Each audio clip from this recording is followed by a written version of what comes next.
Okay. So intravenous anesthetic, another is opioids.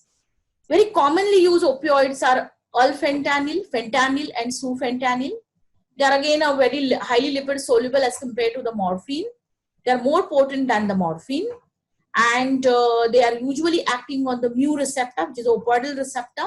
And if there are any side effects of these drugs, they can be antagonized because we have a specific antagonist of the mu receptor, that is naloxone. Advantages: they have a very good analgesic effect. They cause minimum compromises across the hemodynamics. They have a good suppression on the tracheal reflexes, so endotracheal intubation is carried out very smoothly. The problem with the opioids is that they have a depressant effect on the respiratory centers in medulla oblongata, and they cause incomplete suppression of the intraoperative awareness. So they have to be used in combination with certain, either thiopentone or benzodiazepine. They are mainly used for cardiac anesthesia, and they are also used in a smaller doses as a part of the balanced anesthesia, even for certain other conditions which may be non-cardiac cases. Fentanyl, which is more lipid soluble than morphine, very rapid onset, within 60 seconds, 1 minute it produces. Elimination half-life is 200 minutes, which is longer than the duration of the clinical effect. They are highly bound to the lung. So half-life of the effect depends upon the duration of administration, because their deposition will increase because of the storage. They are available as a IV, transdermal patch, and even in the form of a lollipop. Fentanyl, this is a short acting, 30 to 50 minutes is the duration of action, but comparatively greater as compared to the thiopentone. They are potent opioidal analgesic. Pethidine is another derivative of the morphine. So you can say analgesia is almost related to pethidine if they are given intravenously. The reflex effects of the painful stimuli get abolished, so they are preferred. They are frequently used as a supplement anesthetic in balanced anesthesia. Now, because they have analgesic effect, you can lower the concentration of the another anesthetic agent, and you can get a better hemodynamics stability. They are usually combined with benzodiazepine for diagnostic, endoscopic, angiographic, and other minor operations. And anesthetic awareness with dreadful recall is the only risk which is associated with fentanyl.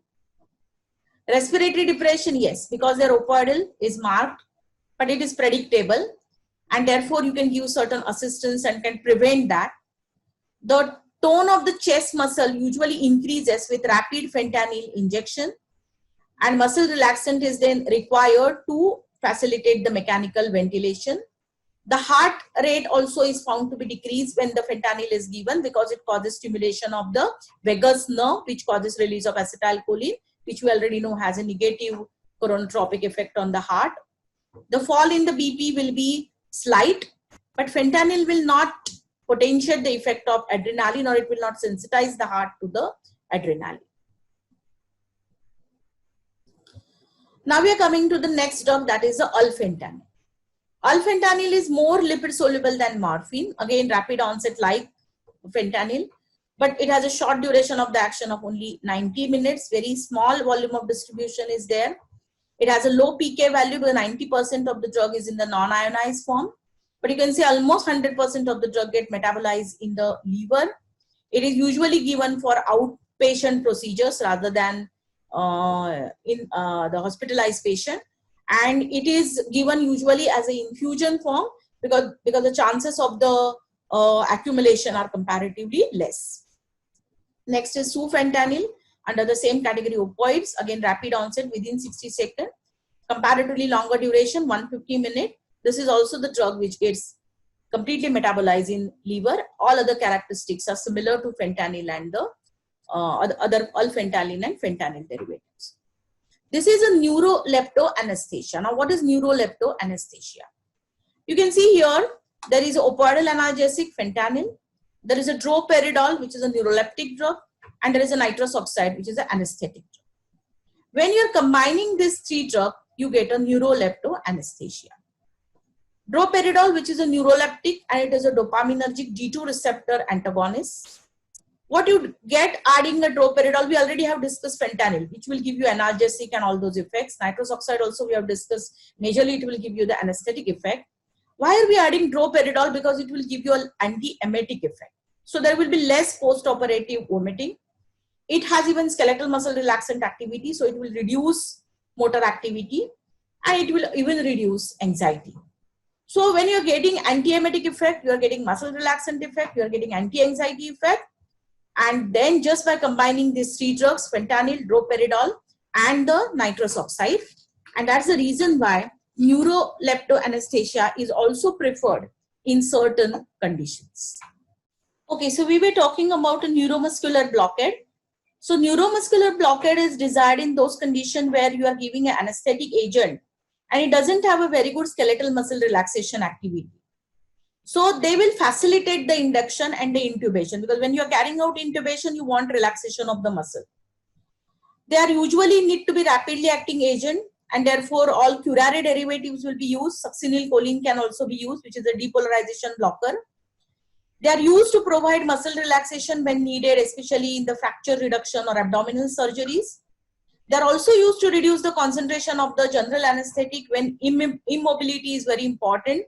When you're carrying out any neurosurgery or the vascular surgery, you don't want a slight movement also of the body. In those situations, administration of the neuromuscular blockade or relaxation of the muscle becomes mandatory.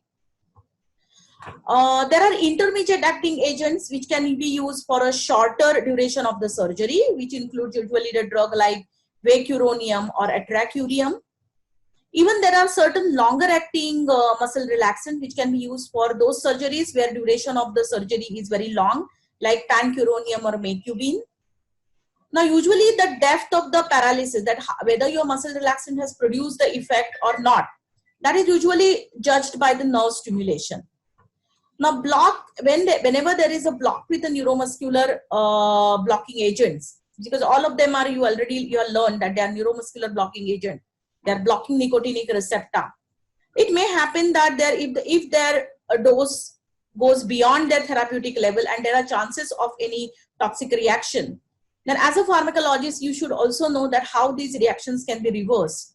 And you can reverse this reaction by giving the cholinesterase inhibitor type of a drug, which will increase the levels of acetylcholine and will revert back the antagonism caused by this drug. So you have to give certain, when you know that you have given these such type of the skeletal muscle relaxant which are going to cause a neuromuscular blockade, to reverse their action, you have to administer certain cholinesterase inhibitor like all stigmine derivative, neostigmine, and all other derivatives of the which come under the category of a neostigmine. Now we are going to the next part of the chapter, and that is the pre-anesthetic medication. Why do you need to give pre-anesthetic medication? The primary goal of giving pre-anesthetic medication is to relieve anxiety. Patient should become comfortable without any excessive sedation. Another important requirement is that there should be a amnesia during pre-operative period while retaining the cooperation. And very important, you need a relief. You want to give a relief to the pre-operative pain. These are all primary goals. The secondary goals are that you want reduction in the requirement for inhalational agent, reduction in the side effects which are associated with some inhalation agents, such as there may be sometimes salivation, fall in heart rate, bradycardia, and post-anesthetic vomiting. So you don't desire those. So you have to give certain pre-anesthetic medication. You want to reduce acid content in the GIT, volume of the gastric contents. You want to reduce stresses in the pre-operative period, and that's why you want to give certain medicines which will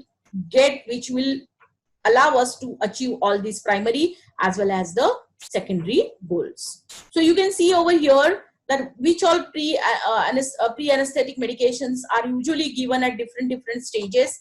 You can see first is a diazepam, which is given for anti-anxiety, to reduce down anxiety of the patient. Then you go to the pentazocine, which is usually given as analgesic to reduce the pain in the pre-operative procedures. And then you are giving atropine to reduce secretions of the bronchial as well as the oral secretion, so that the intubation can be carried out very smoothly. So relief of anxiety can be obtained from benzodiazepines, scopolamine, morphine. Reduction in the secretion or abolition of the vagal reflexes are possible by giving scopolamine, atropine. Now, usually vagal reflexes are very prominent in children, and halothane is preferred in the children. Then you have to give succinylcholine, can also lead to stimulation. So here the scopolamine and atropine derivatives are required to be given. Even in the eye surgery, vagal reflexes are provoked. Then sometimes you have to give analgesia prior to the painful stimuli. The painful stimuli is usually this. I have already talked with you. I'm again repeating it here. The painful stimuli is set up as a positive feedback mechanism in the spinal cord, which is called as a winding up mechanism, and that accentuates the pain.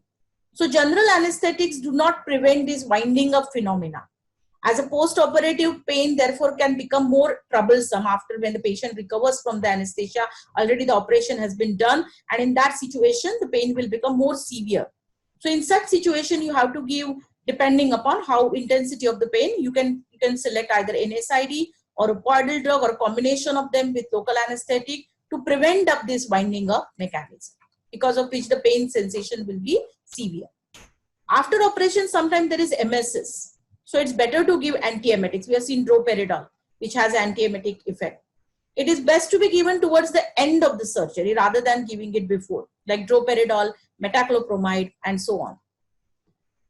Then there can be sedatives and hypnotics. Benzodiazepines are frequently used to give this anxiolytic sedative effect, and rather than barbiturate, benzodiazepines will be preferred because they have less respiratory and cardiac depression, and you get added advantage that these drugs also produce amnesia, that is a lack of the memory.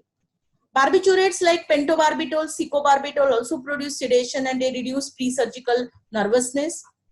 Midazolam is a good amnestic agent. It produces rapid onset, short duration. It is popular in one-day surgery due to rapid return to the normal mental status when it is usually administered in combination with opioids. And there is also decrease in the release of the catecholamine during the surgery. The opioidal analgesics preferred are the morphine, meperidine, and as we already discussed, all fentanyl derivatives as a pre-anesthetic medication because they give a pre-surgical pain relief. They also reduce anxiety. They also cause sedation. And because they are having analgesic effect, you can reduce the concentration of a general anesthetic by around 10 to 20%. Anticholinergic drug, as we already discussed, they are majorly given to reduce reflex vagal stimulation during surgery, to reduce secretions, to carry out proper endotracheal intubations, to prevent reflex bradycardia. And there are certain drugs like scopolamine which also have a sedative effect. So you can get a sedation also. Antiemetics, droperidol, even in certain cases you can give 5-HT3 blockers also, ondansetron, topisetron, granisetron. Certain gastrokinetic drug, or which we term as a prokinetic drugs, are also given to increase GIT motility or to increase gastroesophageal sphincter tone, relax the pylorus and duodenum, to decrease the risk of the aspiration pneumonitis, especially in high-risk patient. Acute pain when we have to carry out a full stomach emergency surgery, where you don't have time to empty the stomach and you have to carry out full stomach emergency surgery.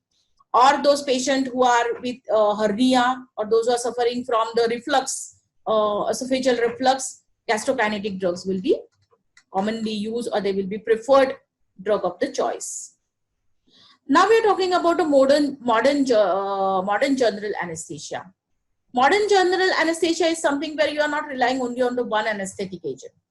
You are using combination. You are using many drugs to get a tailor-make effect. Like I explained you are giving first diazepam, then you are giving fentanyl, or you're giving any fentanyl type of a derivatives, or then you are giving atropine, then at the end you are giving droperidol, and in between, first you are giving thiopental to induce anesthesia, and then you are giving volatile anesthetic to maintain anesthesia. So it's not only a one drug which is responsible for anesthesia, but there are well-balanced combination of many drugs given at different intervals. You are monitoring the patient, you are monitoring ECG, you are monitoring respiratory rate, you are monitoring pulse rate. So there are all alarm systems are there, and accordingly the drugs are administered. And you are taking care of, even you have certain antagonists during the recovery. so that whatever pre-anesthetic medications are given, their effect will not last into the body for a longer period. And that's the reason why nowadays anesthesia, the chances of having the risk in the anesthesia is reducing. So what do you mean by a modern general anesthesia is nothing but giving the drugs in a well planned manner at a right time according to the alarms of the monitoring systems to produce minimum pain and trauma to the patient. So that is what is a modern general anesthesia. So this is just a summary of what we have learned in this chapter. We are coming to the end of the chapter. That we have learned inhalation anesthetic, we have learned nitrous oxide, halothane, enflurane, isoflurane. We have seen their advantages and what are the disadvantages of each of them. Then we have seen intravenous anesthetic, thiopental, opioids, propofol, ketamine, where we have seen thiopental, though it doesn't have analgesic or muscle relaxant, it has a rapid onset. Opioids, they have very good analgesic activity, but they cause respiratory depression. Propofol, it has a rapid onset, offset, and there is no hangover effect, so very more preferred. Ketamine is the drug which produces hallucination. It is a potent analgesic but does not depress circulation, and it is usually good for the short procedures. So what are the key points you have to remember in this chapter is a definition of what do you mean by general anesthesia, what is balanced anesthesia. Just now I told you that is modern. Examples of the drugs which are interfering with the sensory, cognitive, motor and autonomic components. What are the different stages of anesthesia? What are going to be the main adverse effect of individual inhalation and IV anesthetic? And very importantly, what are the different mechanisms of the various inhaled and the IV agents? So today we finish with our general anesthetics. Thank you very much.